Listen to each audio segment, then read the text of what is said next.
Hello students, welcome to Prof Triumph Academy.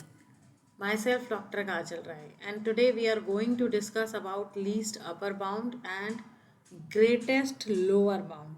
In the last video we have already seen what is upper bound and what is lower bound. If you didn't watch that video then please watch it. I will give the link in the description, so kindly see it. और अगर नहीं भी देखा है तो कोई बात नहीं, हम एक बार फिर से रिवाइज कर लेंगे, यहाँ पे कोई चक्कर नहीं है। बट पहले देख लेते हैं कि लीस्ट अपर बाउंड क्या होता है। लीस्ट अपर बाउंड, ये जिसको LUB भी कहा जाता है, सुप्रीमम भी कहा जाता है इसको, दूसरा इसका नाम है सुप्रीमम। ठीक है, सुप्रीमम क्यों है? क्योंकि अपर बाउंड में से होता है ना, तो अपर बाउंड यानी कि ऊपर वाला, सुप्रीम पावर जिसके पास होती है, तो उसी से वर्ड ना आया है आपका सुप्रीमम। ये अब इसमें हम करते क्या हैं कि लेट आपको एक पोसेट दिया हुआ है P और ये रिलेशन के साथ दिया हुआ है, ये एक पोसेट है एंड A जो है वो P का सबसेट है। ठीक है, लीस्ट मतलब लीस्ट तो नहीं, अपर बाउंड और लोअर बाउंड में भी हमने ऐसे ही कुछ लिया था। ठीक है, एक पोसेट था और A उसका एक सबसेट था। अब कोई भी एक एलिमेंट है आपके पास A जो P को बिलोंग करता है, उसको हम लीस्ट अपर बाउंड कहेंगे। कब कहेंगे? ए का कब कहेंगे? हम ए का ही निकालेंगे, सबसेट पे ही हम निकालते हैं अपर बाउंड्स और लोअर बाउंड्स। उसी तरह से लीस्ट अपर बाउंड और ग्रेटेस्ट लोअर बाउंड भी हम सबसेट पे ही निकालेंगे। तो LUB ऑफ ए कब कहा जाएगा? जब ए जो है वो अपर बाउंड होना चाहिए, पहली कंडीशन। दो कंडीशंस होती हैं। फर्स्ट कंडीशन के ये है कि ए जो है वो अपर बाउंड होना चाहिए ए का। ठीक है ना। दूसरी कंडीशन क्या होनी चाहिए? ए जो है वो लेस देन सी होना चाहिए, where C is any other upper bound of ए।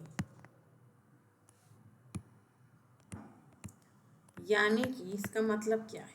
इसका मतलब ये है कि सबसे पहले तो आपको एक सेट पोसेट दिया होगा, दूसरा उसका ए उसका सबसेट दिया है। दो सेट हो गए हमारे पास, एक पोसेट है और एक सबसेट है। जो सबसेट है आपका ए जो है वो कोसेट को अगर बिलोंग करता है, वो लीस्ट अपर बाउंड कहलाएगा इस सबसेट का। कब? जब वो अपर बाउंड ऑफ ए में आता हो और बाकी सारे अपर बाउंड से छोटा हो, लीस्ट हो, लेस देन या छोटा हो।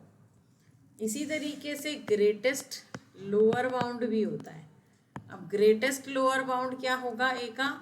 ग्रेटेस्ट लोअर बाउंड अगर हम करें, मान लो सपोज बी है, सबसे पहली कंडीशन तो होना चाहिए कि वो लोअर बाउंड होना चाहिए, क्योंकि ग्रेटेस्ट लोअर बाउंड भी हम लोअर बाउंड में से ही निकालेंगे। तो लोअर बाउंड होना चाहिए पहले तो ए का, और बी उन सबसे बड़ा होना चाहिए जितने भी आपके अदर लोअर बाउंड्स हैं, क्योंकि ग्रेटेस्ट वाला चाहिए, इसीलिए अदर जितने भी लोअर बाउंड्स हैं उनसे बड़ा होना चाहिए। दोनों एक दूसरे के अपोजिट हैं, LUB और GLB। ठीक है, एक एग्जाम्पल करके देख लेते हैं हम। जैसे सपोज, जैसे पहले हमने जो डायग्राम बनाया था लास्ट वीडियो में, वही वाला एक बार उसी में फाइंड आउट कर लेते हैं। चलिए, उससे आसान हो जाएगा, जिसमें हमने लोअर बाउंड्स निकाले थे। नहीं तो मैं इसमें डायग्राम में दोबारा दे दूंगी आपके लोअर बाउंड्स किस तरह से निकालते हैं। पहले लोअर बाउंड्स और अपर बाउंड्स ही निकाल लेंगे। चलिए, अब ए कोई सेट है जिसमें ये सारे एलिमेंट्स आ रहे हैं, ABCDEFG और H। ठीक है, ये को सेट दिया हुआ है, इसका एक सबसेट हमें दिया हुआ है। सबसेट कौन सा है? CD और E। अब हमें निकालना है lower bounds of B. Lower bounds of B का मतलब क्या है कि ये जो एलिमेंट्स हैं इनके इक्वल या इनसे छोटे वाले एलिमेंट्स, यानी कि छोटे तो कौन से हो गए? ए और बी हो गया, साफ ही दिखाई दे रहा है। सी भी आ जाएगा क्योंकि इक्वल वाले भी आ जाते हैं। फिर आप अपर बाउंड अगर निकालोगे, अपर बाउंड मतलब उससे बड़े वाले एलिमेंट्स। डी और ई तो सेम लेवल पर है इसलिए इन दोनों को नहीं लिखेंगे, इससे ऊपर वाले जितने भी एलिमेंट्स हैं FGH उनको लिखेंगे। ठीक है, ये तो अपर बाउंड और लोअर बाउंड हो गए। अब ग्रेटेस्ट लोअर बाउंड क्या होगा? ग्रेटेस्ट है, यानी कि पहली कंडीशन है कि लोअर बाउंड में से ही होना चाहिए, और दूसरी कंडीशन ये होती है ग्रेटेस्ट मतलब लोअर बाउंड में जितने भी एलिमेंट्स हैं उनके उनसे बड़ा या उनसे इक्वल होना चाहिए। ए और बी से बड़ा है सी हमारे पास, तो ये सी आ जाएगा। इसी तरीके से लीस्ट अपर बाउंड क्या होगा? पहली बात तो वो अपर बाउंड होना चाहिए, यानी कि इन तीनों में से होना चाहिए, और दूसरा लीस्ट यानी कि सबसे छोटा वाला एलिमेंट होना चाहिए।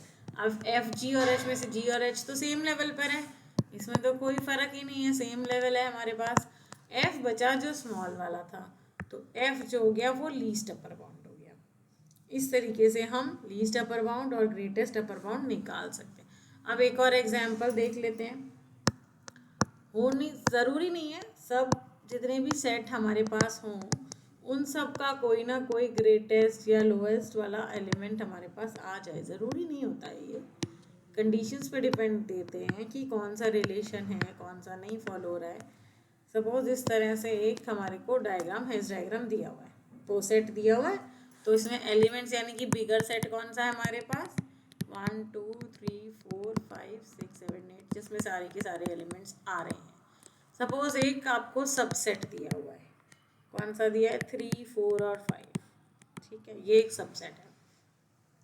अब लोअर बाउंड ऑफ बी क्या निकलेगा, हमारे पास जितने भी एलिमेंट्स 3 4 5 के इक्वल या छोटे होंगे तो कौन से आ जाएंगे, 1 2 और 3 वाला, ठीक है, 1 2 और 3 वाला। ग्रेटेस्ट लोअर बाउंड क्या आएगा, जो 1 2 और 3 में से सबसे बड़ा हो। सबसे बड़ा कौन सा है, 3 वाला, क्योंकि 1 और 2 तो सेम लेवल पर है।